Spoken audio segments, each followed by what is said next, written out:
नमस्कार मित्रों, आप सभी का स्वागत है आज की इस अलौकिक कथा में। आज का यह वीडियो आपके लिए बहुत ही ज्ञानवर्धक और शिक्षाप्रद होने वाला है। मित्रों, अपने पति से दूर रहने वाली स्त्री कौन सा पाप करती है और स्त्री का वह कौन सा अंग है जो दिन में छोटा हो जाता है और रात में बड़ा हो जाता है। आज हम आपको बताएंगे कि स्त्री का वह कौन सा अंग है जो रात को बड़ा हो जाता है और दिन में छोटा हो जाता है। यह कहानी बहुत ही ज्ञानवर्धक है, इसलिए आपसे निवेदन है इस वीडियो में अंत तक बने रहना। यह कहानी ध्यानपूर्वक सुने, आपके जीवन में बहुत काम आएगी। तो चलिए मित्रों, शुरू करते हैं इस ज्ञानवर्धक कहानी को। और इस कहानी के माध्यम से आपको स्त्री के उस अंग के बारे में बताते हैं जो दिन में छोटा हो जाता है और रात में बड़ा हो जाता है। मित्रों, एक समय की बात है, देवर्षि नारद जी धरती लोक पर भ्रमण कर रहे थे। तभी उन्होंने एक स्त्री को जंगल में देखा जो विवाहित स्त्री थी। विवाहित होने के बावजूद भी वह स्त्री पराये पुरुष से संबंध बना रही थी। उस स्त्री को ऐसा करता देखकर नारद जी आश्चर्य में पड़ गए और विचार करने लगे कि यह एक विवाहित स्त्री है, शादीशुदा स्त्री है, परंतु फिर भी पराये पुरुष के साथ संबंध स्थापित कर रही है। ऐसा करना एक विवाहित स्त्री के लिए उचित नहीं है। यह बहुत ही गलत और घिनौना कृत है। स्त्रियां ऐसा पाप क्यों करती हैं? जो स्त्री पति की लंबी आयु के लिए करवा चौथ का व्रत करती है, यदि वही स्त्री पराये पुरुष के साथ संबंध स्थापित करें, आखिर यह विधाता का कैसा खेल है? इसके बारे में मुझे जरूर जानना चाहिए। मित्रों, फिर देवर्षि नारद जी विचार करने लगते हैं कि अब इस रहस्य के बारे में मैं कैसे पता लगाऊं कि स्त्रियां ऐसा क्यों करती हैं। तभी नारद जी के दिमाग में आता है कि क्यों ना भगवान विष्णु से इस प्रश्न का उत्तर पूछा जाए। वही इस बात को सही तरीके से बता पाएंगे कि एक विवाहित स्त्री जो करवा चौथ का व्रत रखती है पति की लंबी आयु के लिए, और वह पराये मर्दों के साथ में संबंध बनाए, आखिर वे ऐसा कैसे कर सकती है। मित्रों, इस रहस्य को जानने के लिए देवर्षि नारद जी भगवान विष्णु के पास पहुंच जाते हैं और चिंतित मन से उन्हें प्रणाम करते हैं। देवर्षि नारद जी को चिंतित देखकर भगवान विष्णु कहते हैं, हे देवर्षि नारद जी, आज तुम्हारा चेहरा देख करके मुझे ऐसा लगता है कि तुम कोई आश्चर्यजनक बात हमसे पूछने के लिए आए हो। अब तुम बताओ क्या पूछना चाहते हो, तुम निसंकोच होकर के पूछो।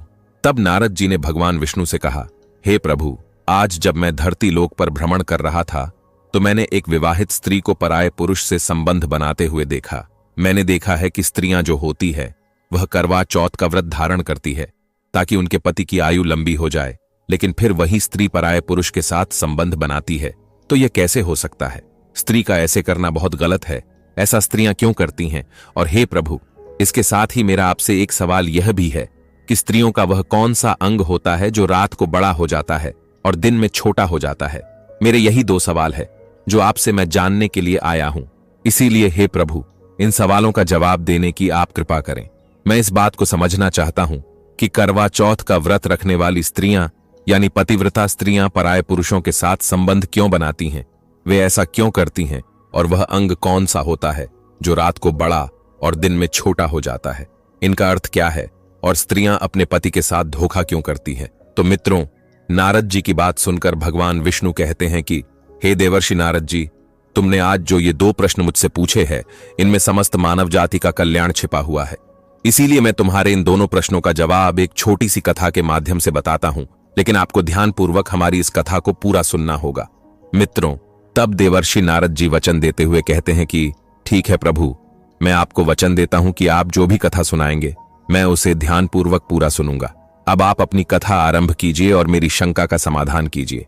मित्रों, तब भगवान विष्णु कथा को आरंभ करते हैं और कहते हैं कि हे देवर्षि नारद जी, एक समय की बात है, किसी गांव में एक व्यास नाम का पंडित अपनी पत्नी धारणी के साथ रहता था। वह बहुत ही ज्ञानी था। वह पंडित नक्षत्र का भी बहुत बड़ा ज्ञानी था, यानी पुत्र हो या पुत्री, उसके नक्षत्रों को अच्छी तरीका से देख लेता था, उनकी जन्म कुंडली भी बना देता था और उसे शास्त्रों का भी बहुत अच्छा ज्ञान था। एक दिन की बात है, पंडित जी की पत्नी के गर्भ से एक पुत्री का जन्म होता है। अब जो पंडिताइन थी वह पुत्री को पाकर बहुत ही खुश थी। पुत्री को पाकर उनका जीवन सुखमय हो गया था। परंतु फिर एक दिन जब पंडित जी ने अपनी पुत्री की जन्म कुंडली को देखा तो वे बहुत ही घबरा गए। लेकिन जो बात थी उन्होंने अपनी पत्नी को नहीं बताई, क्योंकि हाल में ही उसकी पत्नी ने प्रसव किया था। इसलिए पंडित जी ने वह बात अपनी पत्नी को नहीं बताई। उधर पुत्री को पाकर वह पंडिताइन बहुत ही प्रसन्न थी। कुछ दिनों के बाद जब उस बेटी का नामकरण किया गया तो पंडित जी ने अपनी पुत्री का नाम देवयानी रख दिया। देवयानी जो थी वह दिखने में अत्यंत ही सुंदर थी। धीरे धीरे समय गुजरता गया और बेटी बड़ी होती गई। जब देवयानी जवान हो गई और विवाह के योग्य हो गई तो देवयानी की मां ने अपने पति यानी कि पंडित जी से कहा कि हे पिया जी, अपनी बेटी जो है वह अब विवाह के योग्य हो गई है। अब आप कोई अच्छा सा वर ढूंढकर इसकी शादी कर दो। पंडित जी जब भी अपनी पत्नी की यह बात सुनता तो उस समय वह बात टाल देता। मित्रों, जब भी पंडिताइन अपनी पुत्री देवयानी के विवाह के बारे में पंडित जी से बात करती थी तो वह किसी न किसी तरह से उस बात को टाल देते थे। इसी तरह बात टालते टालते बहुत दिन हो गए, लेकिन पंडित जी ने अपनी बेटी देवयानी का विवाह नहीं किया। वह करे भी कैसे? उसे तो देवयानी की जन्म कुंडली के बारे में मालूम ही था। मित्रों, वे पंडित जी अपनी पुत्री का विवाह इसलिए नहीं करना चाहते थे क्योंकि उसकी पुत्री की जन्म कुंडली में लिखा था कि देवयानी का विवाह जिसके भी साथ में होगा वह 2-3 साल के बाद में मर जाएगा और देवयानी विधवा हो जाएगी। मित्रों, इस दुनिया में ऐसा कोई बाप नहीं है जो अपनी बेटी को विधवा के रूप में देखना पसंद करेगा। इसलिए वे पंडित जी जो थे वे सोच रहे थे कि मैं अपनी पुत्री देवयानी का विवाह ही नहीं करूंगा ताकि आगे चलकर के हमें अपनी पुत्री को विधवा के रूप में देखना ही ना पड़े। धीरे धीरे समय बीतता जा रहा था। अब जो गांव के लोग थे वह पंडित जी को कोसने लगे और आपस में बातें करने लगे थे कि यह कैसा बाप है, इसकी बेटी देवयानी बहुत दिनों से विवाह के योग्य हो गई है, लेकिन यह पंडित अपनी बेटी का विवाह ही नहीं करता। जवान लड़की को भला कोई इतने दिन तक घर पर रखता है। फिर एक दिन गांव की कुछ औरतों ने पंडिताइन के पास जाकर उससे कहा कि हे पंडिताइन दीदी, तुम्हारी बेटी देवयानी बहुत दिनों से विवाह के योग्य हो गई है, लेकिन आप इसका विवाह क्यों नहीं कर रही हो? तब पंडिताइन उन महिलाओं से कहती हैं, हे बहन, मैं क्या करूं? मैंने अपने पति से कई बार कहा, लेकिन हमारे पति जो हैं वह मेरी बात सुनते ही नहीं हैं। तब गांव की औरतों ने कहा, आप फिर से कहो, बार बार कहो, कहते रहो और अपनी बेटी का विवाह करवाओ। शायद तुम नहीं जानती कि जवान बेटी को अधिक समय तक घर पर नहीं रखना चाहिए, उसके तुरंत हाथ पीले कर देना चाहिए। मित्रों, फिर महिलाओं की बात को सुनकर के वह पंडिताइन उन महिलाओं से कहती है, ठीक है, आज जब हमारे पति आएंगे तब मैं उनसे कहूंगी, या तो इसका विवाह कर दो या तो इसका गला दबाकर अपने हाथों से इसे मार डालो। अब मैं अपनी पुत्री का विवाह करवा कर ही रहूंगी। मित्रों, फिर पंडिताइन अपने घर के अंदर आती है और बहुत ही क्रोध में बैठ जाती है। जब शाम का समय होता है तो पंडित जी घर पर आते हैं। जब पहुंचकर जब पंडिताइन को क्रोध में बैठे हुए देखते हैं तो पंडित जी कहने लगते हैं कि अरे भाग्यवान, क्या बात है? किसी ने कुछ कह दिया है क्या जो तुम्हारे चेहरे पर इतना क्रोध झलक रहा है? तब पंडिताइन ने सारी बात कही और कहा कि आपको तो शर्म है नहीं? अरे, आपको तो लोग कुछ कहते नहीं, लेकिन पता है आज गांव की औरतों ने मुझे कितने ताने मारे और कहा कि कितने वर्षों से बेटी जवान है और आप विवाह ही नहीं करती। शायद आप यह नहीं जानती कि जवान बेटी को अधिक समय तक घर पर नहीं रखना चाहिए। ऐसा करने से माँ बाप को पाप लगता है। जितनी जल्दी हो सके जवान बेटी का विवाह कर देना चाहिए, लेकिन आपको तो शर्म है ही नहीं। आप दूसरों को उपदेश देते हो और खुद अपनी बेटी पर ध्यान नहीं देते हो।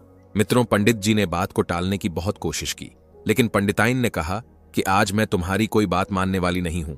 या तो बेटी का विवाह कर दो या इसे अपने हाथों से मार डालो। आज मैं तुम्हारी कोई बात सुनने वाली नहीं हूं। लेकिन मित्रों, जो बात थी वह बात पंडित जी अपनी पत्नी को नहीं बताता है और कहता है, ठीक है, अब तुम ज्यादा ही जिद कर रही हो तो चलो, मैं कोई अच्छा सा वर ढूंढ करके इसका विवाह कर दूंगा। फिर वह पंडित जी अपनी पुत्री देवयानी के लिए वर ढूंढने लगते हैं। मित्रों, पास ही के एक गांव में देवयानी के योग्य लड़का मिल जाता है और पंडित जी उसके साथ में अपनी बेटी का विवाह कर देते हैं और अपनी बेटी की विदाई कर देते हैं। मित्रों, उनकी बेटी जो थी वह 2-3 साल तक खुश रहती है और तीसरा साल व्यतीत होने के बाद में उसका जो पति था उसकी अब मृत्यु हो गई। तब पंडित जी अपनी बेटी देवयानी को घर पर बुला लाते हैं क्योंकि उसके ससुराल में और तो कोई था नहीं।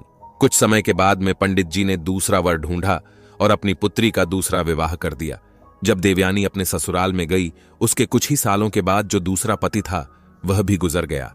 अब तो पंडित जी को बहुत दुख हुआ। पंडित जी से अपनी पुत्री का दुख देखा नहीं गया और वे पुनः अपनी बेटी को घर पर बुला लाते हैं। उधर पंडिताइन ने विचार किया कि ऐसी क्या बात है कि मेरी बेटी का विवाह 2 जगह हुआ, लेकिन वह दोनों बार विधवा हो गई। अब इधर पंडिताइन भी बहुत दुखी हुई। उसके बाद में पंडित जी ने तीसरे वर की खोज की। तीसरा लड़का मिल जाता है और जब तीसरे लड़के के साथ में अपनी बेटी देवयानी का विवाह किया, तब विदाई के समय पंडित जी ने अपनी पुत्री देवयानी से कहा कि बेटी, तुम अपने ससुराल जा रही हो, चाहे दुखी रहो या सुखी रहो, चाहे आपके जीवन में कुछ भी हो, लेकिन स्वयं ही उस दुख सुख को देखना। मेरे घर पर आज के बाद मत आना। तुम यह समझ लेना कि तुम्हारे माता पिता इस दुनिया में ही नहीं है। इतना कहने के बाद में पंडित जी ने कठोर मन करते हुए अपनी बेटी को विदा कर दिया। अब बेटी तो अपनी ससुराल चली जाती है और इधर पंडिताइन ने अपने पति से बेटी के प्रति ऐसा कहते हुए सुना था, तो पंडिताइन ने अपने पति पंडित जी से कहा कि स्वामी, आप एक बात बताओ, आपने अपनी बेटी से ऐसा क्यों कहा कि तुम समझ लेना कि आपके माता पिता इस दुनिया में नहीं है, हमारे घर पर कभी मत आना। क्या वह आपकी बेटी नहीं है जो आपने उसे यह कहा कि स्वयं अपना ध्यान रखना, पति का ध्यान रखना? आप उसे ऐसा कैसे कह सकते हैं? मित्रों, पंडित जी अपनी पत्नी को अपनी पुत्री की कुंडली के बारे में बताना तो नहीं चाहते थे, परंतु पत्नी के बार बार पूछने पर उसने अपनी पत्नी से कहा कि हे प्रिय, जब हमारी पुत्री का जन्म हुआ था तब मैंने अपनी पुत्री की जन्म कुंडली देखी थी। उसके नक्षत्र विवाह के प्रतिकूल थे। उसकी जन्म कुंडली में दोष था कि हमारी पुत्री का विवाह जिससे भी होगा वह 2-3 साल के बाद मर जाएगा या उससे पहले भी उसकी मृत्यु हो सकती है। हे प्रिय, अब हमारी उम्र भी हो चुकी है, हम अपनी पुत्री को कब तक बैठाकर खिलाते रहेंगे? कल को यदि हम ना रहे तो हमारी पुत्री यहाँ क्या करेगी? अगर वह अपने घर पर रहेगी तो क्या पता भगवान की कृपा होगी और उसके पास बाल बच्चे हो जाएं तो बड़े आराम से अपना जीवन गुजार लेगी, ससुराल में व्यतीत कर लेगी। मित्रों, अपने पति की बात सुनने के बाद पंडित जी की पत्नी को अपने ऊपर बहुत शर्म आने लगी कि मैंने अपने पति को कितना बुरा भला कहा, परंतु उन्होंने हमारी पुत्री का भला ही चाहा था, इसलिए उसका विवाह किसी से नहीं करना चाहते थे। मेरी ही गलती के कारण 2 लोगों की जानें चली गई। मित्रों, अब इधर कुछ समय बीतने के बाद उस पंडित की पुत्री के विवाह को 3 साल हो चुके थे। उन 3 सालों में उस पंडित की पुत्री के 2 पुत्र हुए। बड़े पुत्र का नाम वेद और छोटे पुत्र का नाम यश था। अब ऐसे ही समय बीत रहा था। मित्रों, फिर एक दिन अचानक ही उनके पिता की मृत्यु हो गई और अब उसके तीसरे पति की भी मृत्यु हो गई थी, जिस वजह से पंडित जी की पुत्री बहुत परेशान हुई और विधवा हो गई। अब वह अपनी दोनों संतानों के साथ ही अपने घर पर अपने बच्चों का पेट पालने लगी, क्योंकि उसके पिता ने उसे मायके आने से मना कर दिया था। इस वजह से वह अपने पिता के घर भी नहीं जा सकता थी। कुछ समय बाद उस पंडित की पुत्री के जो पुत्र थे वे बड़े हो चुके थे और अपने कार्य को स्वयं करने लगे थे। बड़ा बेटा जो वेद था वह एक व्यापारी बन चुका था और शहर में उसका खुद एक व्यापार था। वह अनाज की खरीदारी करता था और उसे शहर में ले जाकर बेचता था। उसकी राशन की एक बहुत बड़ी दुकान भी थी। वेद का एक बहुत ही अच्छा मित्र था जिसका नाम श्याम था। वह उसके गांव के पड़ोस वाले गांव में रहता था। वेद का जो छोटा भाई था यश, अभी वह पढ़ाई कर रहा था। जब वेद बड़ा हो गया और अपने पैरों पर खड़ा हो गया तो उसकी मां ने उसका विवाह पास के गांव की एक लड़की जिसका नाम माया था उससे कर दिया। माया बहुत ही शर्मीली लड़की थी। वह जितनी शर्मीली थी उतनी ही रूपवती भी थी। वेद की पत्नी बनने के सारे गुण माया के अंदर विद्यमान थे। माया जिस गांव में रहती थी उसी गांव में श्याम रहता था। जब वेद की शादी हो गई तो कुछ दिनों बाद वेद फिर से व्यापार के सिलसिले में अपनी पत्नी माया को गांव में ही मां की सेवा के लिए छोड़ अपने व्यापार को संभालने के लिए शहर चला गया। वेद यह समझ गया था कि उसका छोटा भाई पढ़ रहा है और उसकी पढ़ाई में कोई बाधा ना हो और उसे खाना पानी मिलता रहे, जिससे वह समय पर सारे कार्य कर पाए। और अब उसकी मां की उम्र भी हो चुकी थी, जिससे उन्हें भी घर के कार्य करने में तकलीफ होती थी। इसलिए वेद ने अपनी पत्नी माया को गांव में ही छोड़ने का फैसला लिया था। जब भी माया को कुछ चाहिए होता था तो वेद श्याम से कहकर माया को उनकी जरूरत का सामान दिलवा दिया करता था। यदि माया को कहीं आना जाना भी होता था तो वेद श्याम से कहकर माया को उस स्थान पर पहुंचा दिया करता था। माया भी शुरुआत में अपनी सासू मां की बहुत सेवा करती थी और अपने पति वेद से प्रेम करती थी। अब समय ऐसे ही बीत रहा था। मित्रों, फिर इधर देवर्षि नारद जी को कथा सुनाते हुए भगवान विष्णु कहते हैं, हे देवर्षि नारद जी, अचानक से एक दिन श्याम वेद के घर आया। उस समय वेद की पत्नी माया घर पर कोई कार्य कर रही थी। तब उसने बाहर से आवाज लगाई कि अरे भाभी, कहाँ हो? बाहर निकल करके आओ। आपके पिताजी की तबीयत बहुत ही खराब है और उन्होंने मुझे आपके पास भेजा है और वे आपसे मिलना चाहते हैं। जब माया ने श्याम की इतनी बात सुनी तो भागती हुई श्याम के पास पहुंची। अब इतने में माया की सास भी आ जाती है। जब श्याम को बाहर देखती है तो वह श्याम के घर आने का कारण पूछती है। तब श्याम कहता है कि मां, माया भाभी के पिता की तबीयत बहुत खराब है, उन्होंने शीघ्र इन्हें लाने के लिए भेजा है, इसीलिए मैं यहां आया हूं। जब माया की सास ने श्याम की बात सुनी तब वे माया से कहने लगी कि तुम जल्दी जाओ और अपने पिता की देखरेख करो। मित्रों, फिर आगे भगवान विष्णु कहते हैं कि हे देवर्षि नारद जी, तभी माया श्याम के साथ उसकी घोड़ा गाड़ी पर बैठकर अपने गांव की ओर चल देती है। घर जाकर उसने अपने पिता का अच्छे से ख्याल रखना प्रारंभ कर दिया। जब माया ने उनकी निरंतर देखभाल की तो धीरे धीरे उसके पिता के स्वास्थ्य में सुधार आने लगा। उधर माया का पति तो बाहर रहता था। माया अपने मायके आ चुकी थी, इसलिए वह अपने पिता की देखरेख में लगी रहती थी। उधर श्याम भी रोजाना माया के पिता का हाल लेने के लिए माया के घर पर आ जाया करता था। अब माया को श्याम के अंदर अच्छाई दिखने लगी थी। अब उसे श्याम के प्रति लगाव होने लगा था। वह मन ही मन श्याम से प्रेम कर बैठी थी, परंतु वह श्याम के मन की खोट को नहीं जानती थी, क्योंकि श्याम एक अय्याश लड़का था। वह कोई काम धाम तो करता नहीं था, बल्कि उसे तो जुआ खेलने की लत लगी हुई थी। साथ में वह स्त्रियों के साथ गमन भी करता था। वहीं अपनी वासना की पूर्ति के लिए श्याम वेश्याओं का गमन करता था। माया को यह बात पता नहीं थी कि श्याम की नजर अब उसके ऊपर आ चुकी है। इधर माया भी श्याम से प्यार करने लगी थी। अब माया के पिता का स्वास्थ्य सही हो गया था, लेकिन माया तो कुछ अलग ही सोच बैठी थी। श्याम रोज माया के घर पर आया करता था, इसलिए माया और श्याम रोज ही घूमने के लिए जाया करते थे। एक दिन जब वे दोनों घूमने के लिए गए हुए थे, तब माया ने श्याम से कहा कि श्याम, अगर तुम मेरी बात का बुरा ना मानो तो मैं तुमसे एक बात कहना चाहती हूँ। तब श्याम ने माया से कहा कि कहो भाभी जी, मैं आपकी बात का कभी बुरा नहीं मानूंगा। आज तक बुरा नहीं माना तो फिर अब क्यों मानूंगा। श्याम ने ऐसा जताते हुए बोला कि जैसे मैं दूध का धुला हुआ हूं। फिर भगवान विष्णु कहते हैं कि हे देवर्षि नारद जी, जब श्याम के मुंह से माया ने भाभी शब्द सुना तो वह गुस्से से बोली, श्याम, आज के बाद कभी भी तुम मुझे भाभी कहकर के नहीं बुलाओगे, अन्यथा यह तुम्हारे लिए अच्छा नहीं होगा। फिर श्याम ने कहा, ठीक है, लेकिन फिर मैं आपको क्या कहकर के बुलाऊंगा। अब श्याम की बात टालते हुए माया ने कहा कि श्याम, सच बात तो यह है कि मैं तुमसे बहुत प्रेम करती हूँ। इतना प्रेम करती हूँ जितना किसी से नहीं करती। मैं तुम्हारे बिना एक पल भी नहीं रह सकती। जैसे ही श्याम ने माया के मुंह से प्रेम शब्द सुना तो उसके मन में तो ऐसे समझो खुशियों के लड्डू फूटने लगे हो। उसका मन खुशी से प्रफुल्लित हो गया, गदगद हो गया, और वह अपने मन में सोचने लगा कि चलो, अब तो मेरा काम हो गया। अब वैश्या के साथ गमन नहीं करना पड़ेगा, और मेरे पैसे जो खर्च होते थे वह भी बच जाएंगे, और घर बैठे मैं भोग विलास कर पाऊंगा। मित्रों, श्याम तो माया को पहले से ही चाहता था कि मैं उससे प्रेम कर लूं, और अब तो वैसा ही हुआ। अब धीरे धीरे बात बढ़ती गई और माया श्याम के प्यार के जाल में फंसती गई। अब धीरे धीरे बात इतनी बढ़ गई कि सच में उन दोनों के बीच में भोग विलास होना शुरू हो गया।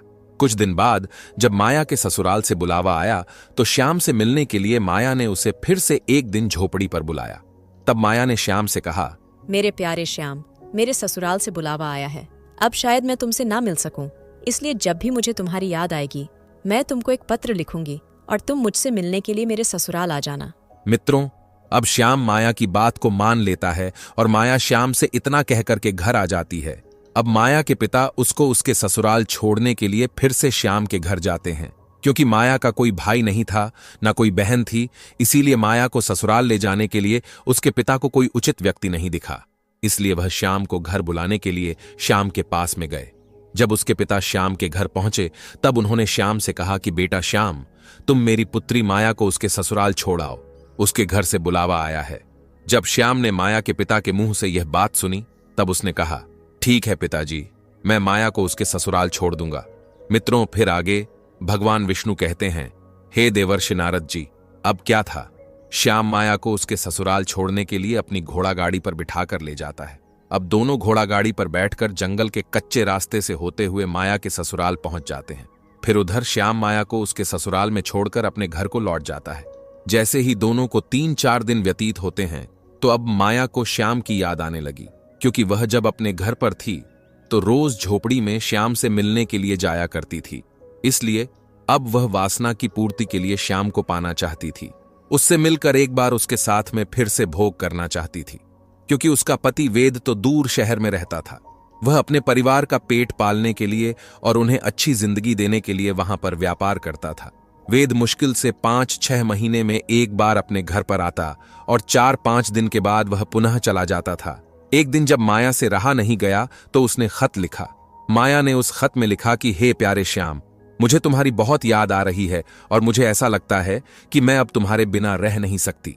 इसीलिए आज तुम मुझसे मिलने के लिए मेरे घर पर आ जाओ। अब क्या था, जब श्याम को माया का खत मिला तो वह फौरन उससे मिलने के लिए चल दिया। उधर माया भी अपने गांव से बाहर आ चुकी थी। जब श्याम माया के ससुराल जा रहा था तभी श्याम को माया रास्ते में मिल गई। अब श्याम और माया दोनों वहां साथ साथ घूमने के लिए चल दिए। माया की सास को यह पसंद नहीं आ रहा था कि उसकी बहू किसी पराये पुरुष के साथ ससुराल में ही घूमे। अपने मायके में घूमे तो बात अलग थी, परंतु वह तो ससुराल में ही किसी पराये पुरुष के साथ घूम रही थी। वह उसे बुलाने आता था तो भी माया की सास को पसंद नहीं आता था। मित्रों, फिर आगे भगवान विष्णु कथा को सुनाते हुए कहते हैं, हे देवर्षि नारद जी, आप जिसको देख करके आ रहे हो, यह उसी स्त्री की कहानी मैं आपको सुना रहा हूं। अब आगे सुनो। उधर श्याम भी माया से मिलकर चला जाता था और फिर से 3-4 दिन बाद वह वापस आता है। जब यह घटना 5 से 6 बार हुई, तब उसकी सास ने एक दिन माया से कहा कि माया, ऐसा नहीं चलेगा। जब तक मेरा पुत्र अब घर नहीं आ जाता, तब तक तुम घर पर किसी को नहीं बुला सकती, चाहे वह तुम्हारे मायके से आने वाले तुम्हारे पिता हो या और कोई हो। मित्रों, जब माया ने अपनी सास की यह बात सुनी तो उसे बहुत गुस्सा आया, लेकिन वह कुछ बोल ना सकी। अब अगले दिन माया ने श्याम को खत लिखा कि श्याम, अब तुम मुझसे मिलने के लिए कुछ दिन बाद आना, क्योंकि मेरी सास को मुझ पर शक होने लगा है। जब मेरी सास घर पर नहीं रहा करेगी तभी मैं तुमको बुलाऊंगी। उधर श्याम अपनी काम वासना रोक नहीं पा रहा था। मित्रों, फिर इसी बीच एक दिन माया की सास 5 दिनों के लिए तीर्थ स्थल पर चली जाती है। फिर क्या था, अब तो माया को जैसे छूट मिल गई हो। अब वह रोजाना श्याम को बुलाती और उसके साथ घर में ही संबंध स्थापित करती, और जब उसके देवर की स्कूल से छुट्टी होती थी तो उसके आने से पहले ही श्याम को घर से बाहर निकाल देती थी। एक दिन की बात है, जब माया ने श्याम को अपने घर बुला रखा था, तभी अचानक से माया का देवर यश वहां पर आ जाता है। तब वह देखता है कि उसकी भाभी माया श्याम को रसोई घर में बैठाकर खाना परोस रही है। यश को श्याम के चरित्र के बारे में सब कुछ पता था। वह जानता था कि श्याम किस प्रकार का लड़का है और वह कौन कौन से कार्य करता है। इसलिए यश ने अपनी भाभी से कहा कि भाभी, आप किसी ऐरे गैरे को इस प्रकार घर पर नहीं बुला सकती हैं, और शायद आप इसके चरित्र के बारे में भी नहीं जानती है, तभी तो आप इससे बड़े प्रेम से बातें करती हो और इसके साथ घूमती हो। यह आप बहुत गलत कर रही हो। आप इसका साथ छोड़ दो, नहीं तो मैं आपकी शिकायत भैया जी से कर दूंगा। मित्रों, फिर भगवान विष्णु कहते हैं कि हे देवर्षि नारद जी, जब श्याम ने यश की ऐसी बात सुनी तो वह गुस्से में वहां से चला गया। माया को अपने देवर यश की बात पसंद नहीं आई। माया तुरंत भागकर बाहर गई और श्याम से बोली, श्याम, तुम गुस्सा मत होना, मैं यश को सबक अवश्य सिखाऊंगी। तब श्याम ने कहा, ठीक है माया, अगर तुम ऐसा कहती हो तो ठीक है, अन्यथा मैं अब यहां पर कभी नहीं आऊंगा। इतना कहकर श्याम वहां से चला जाता है और इधर माया भी अंदर घर में पहुंच गई। वह सोचने लगी, अगर यश घर पर रहेगा तो जरूर ही मेरे और श्याम के बीच रुकावट बनेगा। मैं एक काम करती हूँ, इस यश को जहर देकर के मार देती हूँ, तब हमारे बीच का कांटा हमेशा के लिए निकल जाएगा। मित्रों, फिर भगवान विष्णु कहते हैं कि हे देवर्षि नारद जी, माया अपने मन में यही सोच कर के अगले दिन जब वह खाना बना रही थी, उसने खाना बाहर निकाल लिया और उसने अपने देवर के खाने में जहर मिला दिया। जब यश ने खाना खाया तो उसकी मृत्यु हो गई। अब कोई यह जान भी नहीं पाया कि यश की मृत्यु कैसे हुई। यश की मां बहुत दुखी होती है। उधर माया मन ही मन बहुत प्रसन्न हो रही थी कि चलो, अब मेरे और श्याम के बीच का कांटा हमेशा के लिए मिट गया। अब हमारे प्यार के बीच में और कोई नहीं आएगा। जब यह बात शहर में वेद को पता चली तो वह कामकाज को छोड़ करके तुरंत अपने गांव लौट आता है, और गांव पहुंचकर जब उसने अपने भाई यश को मृत अवस्था में देखा तो उसके प्राण पसीज गए, क्योंकि वह अपने भाई के लिए ही तो बाहर रह रहा था कि उसे अच्छी शिक्षा दे सके और उसे अच्छा खाना दे सके। इसलिए ही उसने अपनी पत्नी को घर पर ही छोड़ रखा था कि उसे खाना ना बनाना पड़े, घर का काम ना करना पड़े और अपने भविष्य की उसे चिंता ना करनी पड़े, ताकि वह पढ़ाई पर ध्यान दे पाए। लेकिन उसका भाई तो अब मर चुका था। कुछ दिन वेद घर पर रुकता है और कुछ दिनों के बाद में वेद अपनी पत्नी माया को छोड़कर पुनः व्यापार के सिलसिले में फिर से शहर को चला जाता है। अब माया फिर से प्रक्रिया दोहराने लगती है। कुछ दिन ऐसे ही बीते तो माया की सास ने माया से कह दिया कि देखो माया, हमारे घर पर यह सब नहीं चलेगा। अगर दोबारा ऐसा कुछ हुआ तो मैं तुम्हारी यह बात वेद से शिकायत कर दूंगी। जब माया ने अपने प्रेमी श्याम के बारे में ऐसा सुना तो वह जोर से बोली, जिसे जो करना है वह कर लो, कोई बाल भी बाका नहीं कर सकता। मैं किसी से डरती नहीं हूँ, मैं श्याम से बहुत प्यार करती हूँ। मित्रों, जब माया की सास ने माया के मुंह से ऐसा सुना तो माया से बोली, ये तू क्या बकवास कर रही है? तू उस पराये पुरुष के लिए अपने पति के साथ दगा कर रही है। मुझे तो लगता है मेरे पुत्र को तूने ही मारा है। जब तू ऐसा कह सकती है तो तू मेरे पुत्र को भी मार सकती है। फिर क्या था, माया को फिर से गुस्सा आ गया और माया गुस्से में बोली, हाँ, मैंने ही मारा है बुढ़िया, और मैं तुझे भी मार डालूंगी। अगर तू मेरे और श्याम के प्यार के बीच में दीवार बनी तो मैं तुझे भी नहीं छोड़ने वाली। मित्रों, फिर अचानक से एक दिन वेद को पता चला कि उसकी मां की मृत्यु हो गई है। तो वह सब कुछ छोड़कर चला आता है और वह देखता है कि उसकी मां की मृत्यु हो चुकी है। जब माया का पति माया से पूछता है तो वह कुछ नहीं कहती, लेकिन वेद को अब माया के ऊपर शक हो रहा था। वेद के बार बार पूछने पर माया जो है वह सब सच सच बता देती है और कहती है कि मैं श्याम नाम के लड़के से प्यार करती हूँ और आपका भाई और आपकी माँ मेरे प्यार के बीच में रुकावट बन रहे थे, और इसलिए मैंने उनके खाने में जहर मिलाकर के बारी बारी से उनको मार दिया। और हाँ, मैं श्याम से बहुत प्यार करती हूँ, मैं उसके बिना नहीं रह सकती हूँ।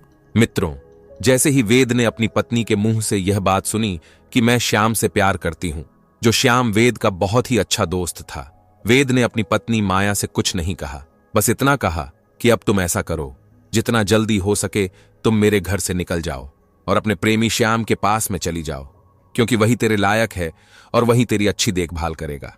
मित्रों, फिर क्या था, अब तो माया को छूट मिल चुकी थी। उधर श्याम भी आ चुका था। माया श्याम के साथ घर पर जा पहुंचती है।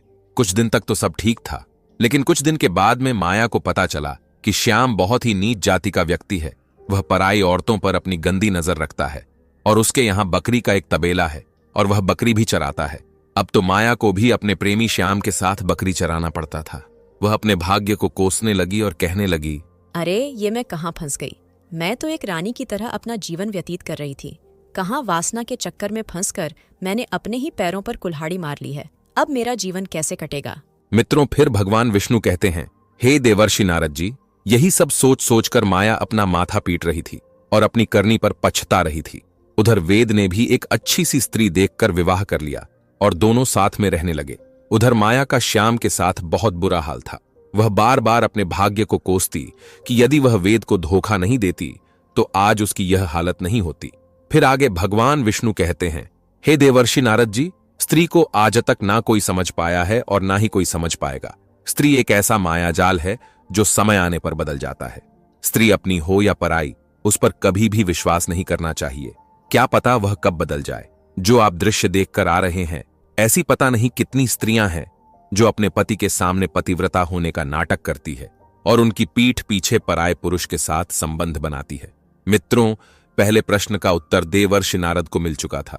उसके बाद भगवान विष्णु कहते हैं, हे देवर्षि नारद जी, इसके साथ ही मैं आपको यह भी बता दूं कि वह कौन सी स्त्री है जिससे प्रत्येक पुरुष को दूरी बनाए रखनी चाहिए।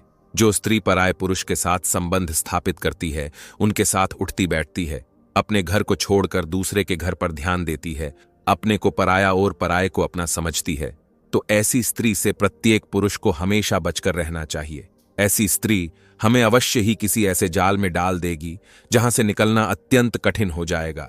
मित्रों, फिर भगवान विष्णु आगे कहते हैं, हे देवर्षि नारद जी, आइए अब मैं आपको आपके दूसरे प्रश्न का उत्तर देता हूं कि स्त्री का वह कौन सा अंग है जो रात में बड़ा हो जाता है और दिन में छोटा हो जाता है।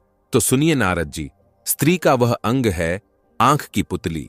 आंख की पुतली जो होती है वह दिन में तो सिकुड़ जाती है, यानी जब आंख की पुतली प्रकाश के सामने आती है तो वह सिकुड़ जाती है, यानी छोटी हो जाती है, और रात के समय जब आंख बंद हो जाती है, प्रकाश आना बंद हो जाता है, तो वह बड़ी हो जाती है।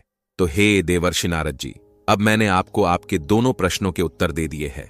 अपने दोनों प्रश्नों के उत्तर पाकर देवर्षि नारद जी प्रसन्न हो जाते हैं और भगवान विष्णु को बारंबार प्रणाम करके आकाश मार्ग की ओर प्रस्थान कर जाते हैं। मित्रों, अगर आपको यह कहानी पसंद आई हो तो कमेंट बॉक्स में सृष्टि के पालनहार भगवान विष्णु की सदा जय हो लिख करके, वीडियो को लाइक करके हमारे चैनल अनसीन वास्तु को सब्सक्राइब जरूर करें और साथ ही बेल आइकन को ऑल पर प्रेस कर ले, जिससे आपको ऐसी ही जानकारी सबसे पहले प्राप्त हो सके। वीडियो को पूरा देखने के लिए आपका धन्यवाद।